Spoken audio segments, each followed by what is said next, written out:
24 का चौधरी कौन लाइव हिंदुस्तान की चुनावी कवरेज में आपका स्वागत है। आज हमारे साथ दिनेश लाल यादव उर्फ निरहुआ हैं। आप जानते हैं कि ये आजमगढ़ से सांसद हैं और इस बार भी भारतीय जनता पार्टी यानी एनडीए की ओर से चुनावी मैदान में है। सर बहुत बहुत स्वागत है। और पहला सवाल यही रहेगा कि मतदान की तारीखें नज़दीक आ रही हैं, क्या लग रहा है? बहुत अच्छा है और आजमगढ़ ने सबको मौका दिया, पर आजमगढ़ के लिए कोई नहीं कुछ कर पाया। जब भारतीय जनता पार्टी को मौका मिला सिर्फ 1.5 साल के लिए, तो 1.5 साल में हम लोगों ने इतना काम किया आजमगढ़ में कि उसी के दम पर जनता कह रही है कि हमको ऐसा ही सांसद चाहिए और फिर हम लोग यहाँ से कमल खिला रहे हैं। अच्छा, आपकी लोकप्रियता इतनी है, मैं देखा कि आप गाड़ी से उतरे, वहां से बच्चे एकदम शोर करने लगे, आप यहाँ बैठे हैं और यहाँ के लोगों को पता है बाहर भीड़ लगी है और अभी भी बच्चे आपके जयकारे कर रहे हैं।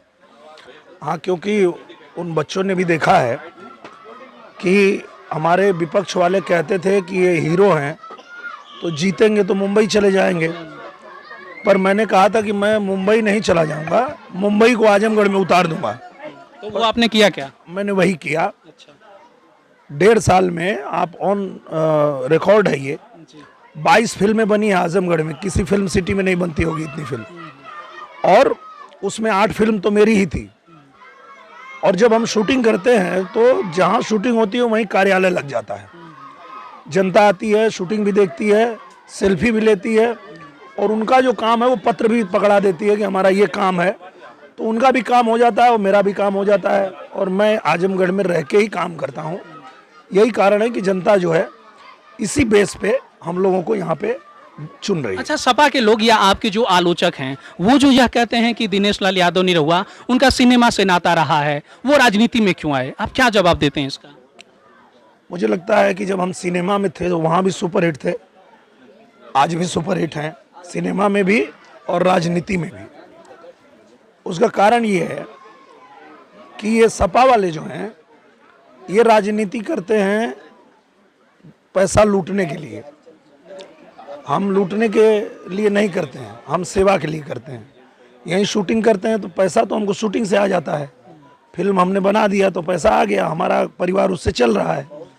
पर जनता ने ही हमको हीरो बनाया है, इसलिए हम उनकी सेवा करते हैं। और उनके सवाल का सबसे बड़ा जवाब ये दीजिएगा कि निरहुआ अगर अपने 1 साल की पूरी कमाई लगा देते तो भी इतने गरीबों का इलाज नहीं करा पाते जितना राजनीति में आने के बाद 1 साल में 12 करोड़ रुपया गरीबों के इलाज के लिए लिखा है मैंने। ये क्या मैं कर पाता?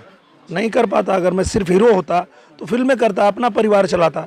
पर आज जब मैं राजनीति में आया हूँ तो आजमगढ़ में कोई गरीब आ गया, आजमगढ़ के बाहर का भी कोई आ गया और उसने कहा कि भाई हमको इलाज के लिए पैसे चाहिए और हम गरीब हैं, तो हमने एक पत्र लिखा और प्रधानमंत्री जी ने पैसे भेज दिए, हमारे योगी जी ने पैसे भेज दिए और उसका इलाज हो गया।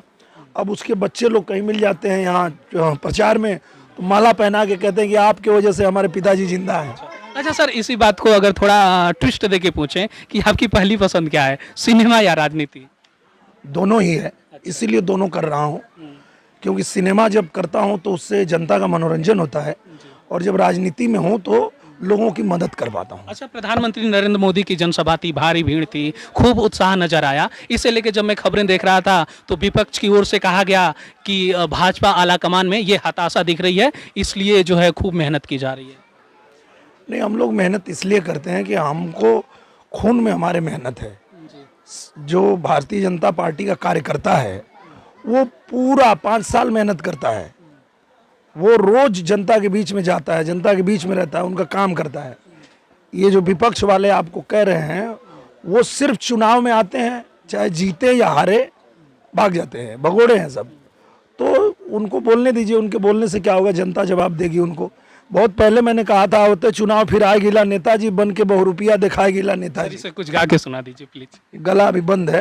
हाँ, फिर कभी गवा लीजिएगा। अभी ठीक है, चुनावी समीकरणों पे थोड़ी बात कर लेते हैं जल्दी जल्दी में।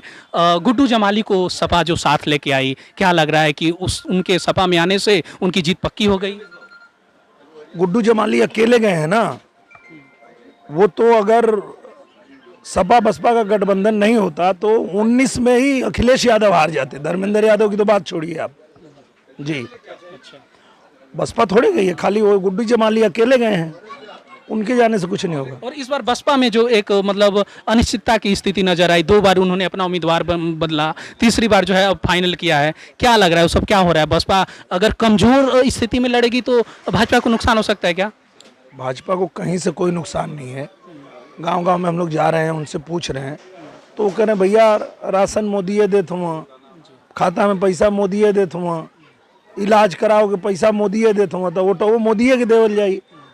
तो सब मोदी के साथ हैं, कोई मोदी के विरोध में नहीं है। जो मोदी के विरोध में है वो नेता है और वो अपना जीवन बर्बाद कर रहे हैं, खत्म हो रहे हैं, उनकी पार्टी खत्म हो रही है। सर बस आखिरी सवाल रहेगा कि ये जो नारा है कि अब की बार 400 पार, 4 चरणों का मतदान हो गया है, क्या लग रहा है कहाँ तक? 4 चरण में ये तय हो गया कि प्रधानमंत्री नरेंद्र मोदी जी ही बन रहे हैं, ये तो क्लियर हो गया, सारे चैनलों पे आ गया। अब जो हम लोग मेहनत कर रहे हैं वो 400 पार करने के लिए कर रहे हैं और 400 पार होगा, ये जनता ही कराएगी। और कुछ कहना चाहेंगे? बस आप लोग जाइए और वोट डालिए, जरूर डालिए, क्योंकि ये आपका सबसे बड़ा अधिकार है। आप जो जिसको पसंद करते हैं, मोदी जी को पसंद करते हैं तो मोदी जी को वोट डालिए, या उनको नहीं पसंद करते, किसी को पसंद करते उसको डालिए, लेकिन वोट जरूर डालिए, ये हम आपसे अपील करते हैं। तो ये हमारे साथ दिनेश लाल यादव निरहुआ थे, जो आजमगढ़ से सांसद हैं और इस बार एनडीए की ओर से उम्मीदवार भी हैं। इनका दावा है कि भाजपा जो है यहाँ से जीत रही है और 400 पार का जो नारा है वो हकीकत में बदलने वाला है। आप लाइव हिंदुस्तान के साथ जुड़े रहिए। नमस्कार।